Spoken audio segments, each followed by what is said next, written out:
नमस्कार दोस्तों, मैं हूं वंदना भारती और आप देख रहे हैं कमोडिटी इनसाइट्स। आज यहां पे बड़ी कंस्ट्रक्टिव मूव आई है गोल्ड और सिल्वर में, लेकिन इसके पीछे वजह क्या है कंस्ट्रक्टिव न्यूज़ में, मतलब मूव्स आने में। सबसे पहले तो बात यहां पे आपको पता है, जो सबसे मेन ट्रिगर है वही हुआ है, यानी कि बेसेंट ने यहां पे कहा है कि हो सकता है कि कल हम यहां पे एक एग्रीमेंट के नज़दीक आते हुए दिखाई दें और स्ट्रेट ऑफ हॉर्मुज़ के खुलने की बात हो रही है। पहली बात तो ये है। इसका इम्पैक्ट मार्केट पे क्या आया है? इसका इम्पैक्ट मार्केट पे ये आया है कि यहाँ पे 5% से ज़्यादा का फॉल हम लोगों ने क्रूड ऑयल में आता हुआ देखा। तब आता हुआ देखा जब यहाँ पे ऑलरेडी 5% का फॉल हमारे कल के मार्केट में उससे ज़्यादा आता हुआ दिखाई दे रहा था, यानी कि इस हफ्ते में हम लोगों ने 10% से ज़्यादा क्रूड ऑयल को टूटता हुआ देखा है। हमारे मार्केट में मैंने 7400 का लेवल बोला था, वो लेवल यहाँ पे अभी टूटता हुआ नज़र आ रहा है। यहाँ पे भी लगभग 4.5% का फॉल है और अभी जो लेवल चल रहा है ये 7300 के करीब का है। नेक्स्ट आपको 7100 का एक सपोर्ट मिलता हुआ नज़र आएगा और बाहर के बाज़ार में ये $71 का हो सकता है। अब यहाँ पे इससे फ़र्क क्या पड़ा? इससे फ़र्क ये पड़ा कि एक तो वॉर का जो टेंशन कम हुआ उससे यूएस की ट्रेजरी यील्ड जो है वो करीब अभी यहाँ पे 1% डाउन है, जो कि गोल्ड और सिल्वर को बहुत ज़्यादा अपसाइड आने नहीं दे रही थी। दूसरी बात यह है कि हम लोगों ने डॉलर इंडेक्स में भी एक फॉल आता हुआ देखा है और अब ये 100 से नीचे ट्रेड कर रहा है। तो एक डॉलर इंडेक्स का नीचे आना, ट्रेजरी यील्ड का नीचे आना, ये एक अच्छा संकेत रहा है कमोडिटी बाजार के लिए। लेकिन क्या ये सिर्फ कमोडिटी बाजार के लिए अच्छा संकेत रहा है या फिर यहाँ पे इंटरनेशनल मार्केट में और भी मूवमेंट्स आई हैं? इंटरनेशनल मार्केट में यूएस की जो इक्विटी मार्केट है वो ज़बरदस्त तेज़ी के साथ ट्रेड कर रहा है इन न्यूज़ पे।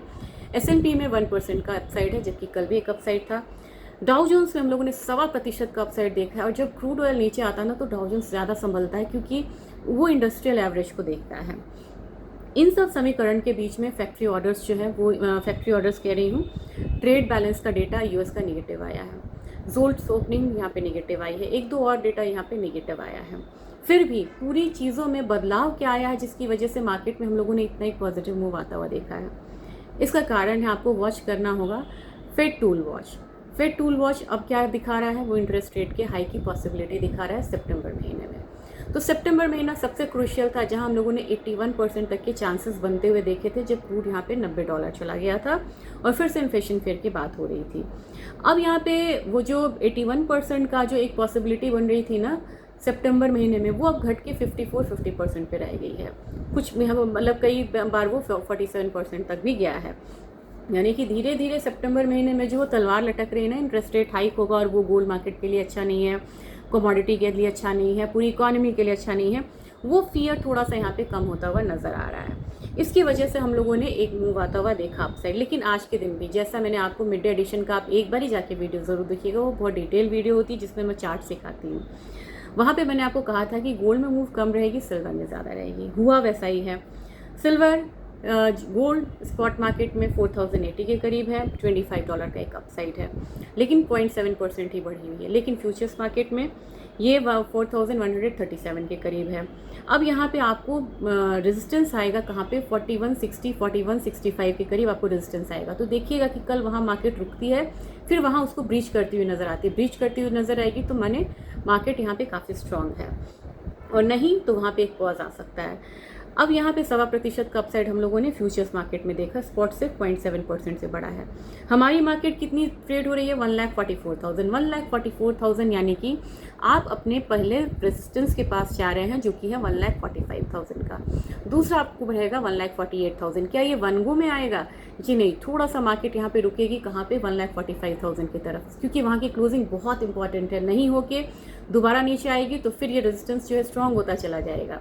तो 1,45,000 की क्लोजिंग काफ़ी इंपॉर्टेंट है। देखते हैं इस हफ्ते में वो होता है या नहीं होता है। नहीं तो आने वाले समय में एक क्लोजिंग के बाद हम धीरे धीरे यहाँ पे 1.48 1.5 लाख के करीब बढ़ते हुए नजर आएंगे।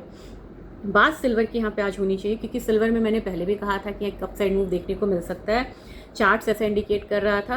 अब $60 से भी ऊपर ये कमोडिटी ट्रेड करके फिलहाल $60 से नीचे आई है, लेकिन हम $55 से ऊपर बढ़े, $57 बढ़े, $57 से हम $59 बढ़ रहे हैं, यानी कि धीरे धीरे एक एक स्टेप हम ऊपर चढ़ रहे हैं। लेकिन सिल्वर तुरंत गिराने के लिए भी जानी जाती है, लेकिन अभी $59 के करीब की ट्रेडिंग हो रही है। $60 से ऊपर का अपसाइड का मतलब है $64 के करीब यहाँ पे प्राइसेस को जाना, 62.5 से $64, यानी कि धीरे धीरे एक अपवर्ड ट्रेजेक्ट्री जो है वो बनती हुई चली जा रही है।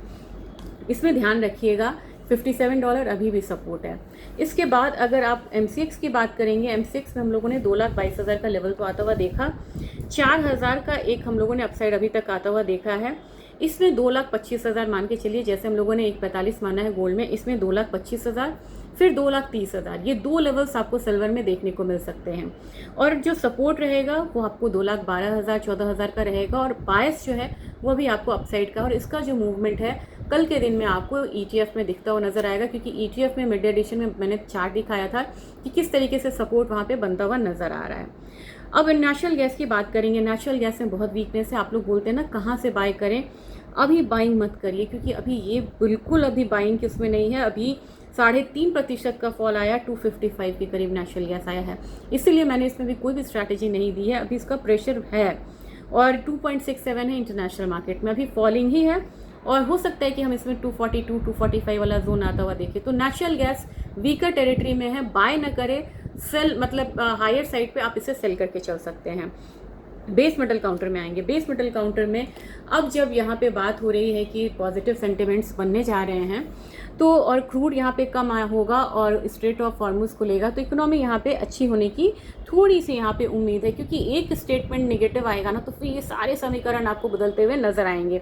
एल्यूमिनियम 348 लेके चलिए, जिंक में 391 392, कॉपर अपना 1380 के करीब आता हुआ दिखाई दे सकता है, और कॉपर कॉमिक्स में अपने पुराने हायर रिकॉर्ड हाई के पास जा जाके ट्रेड हो रहा है, यानी कि एक पॉसिबिलिटी है उसके टूटने की, जबकि हमारे मार्केट में अभी बहुत दूर है ये। और निकल की बात करें, निकल 1660 तक आ सकता है, नीचे इसका बेस 1635 है, बिल्कुल डिकपल होके ट्रेड होता हुआ नजर आ रहा है। आप इसको अभी थोड़ा इग्नोर भी करके चल सकते हैं। तो ओवरऑल इसमें कहानी ये रही, क्रक्स ये रहा पूरे सार का, मतलब वीडियो का सार ये रहा कि गोल्ड सिल्वर में बाइंग धीरे धीरे आ रही है। स्ट्रैटेजी आपकी कैरी फॉरवर्ड की नहीं होनी चाहिए, क्योंकि सिल्वर और में अपसाइड आया है, स्टेबल नहीं हुआ है, इस बात का जरूर ध्यान में रखिएगा। धीरे धीरे स्टेबल होता हुआ भी नजर आएगा। क्रूड में वीकर साइड है, 7100 के करीब जा सकते हैं।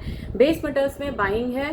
क्रूड हो सकता है कि कल इतने गिरावट के बाद एक बाउंस दे, लेकिन बाउंस सस्टेन करता है या नहीं, ये एक यहाँ पे देखने की बात रहेगी। और कल के दिन आपको यहाँ पे ध्यान रखना होगा डेटा के अलावा, कि उन्होंने जो कहा है कि कल जो है बेसेंट ने कहा है जब कल हम किसी मतलब डिसीजन के साथ आ सकते हैं। वो डिसीजन अगर पॉजिटिव हुआ तो मार्केट में मूवमेंट बड़ी स्ट्रांग रहेगी। अगर वो डिसीजन में इफ़ एंड बट अगर हुआ तो फिर मार्केट वहीं से आपको करेक्शन लेती हुई दिखेगी। तो मार्केट स्टेटमेंट से मूव कर रही है, इसलिए न्यूज़ देखना यहाँ पे मजबूरी है, और पॉलिटिकल न्यूज़ देख के ही आप यहाँ पे ट्रेड फिलहाल कर रहे हैं, और उसके अकॉर्डिंग मार्केट यहाँ पे चल रही है।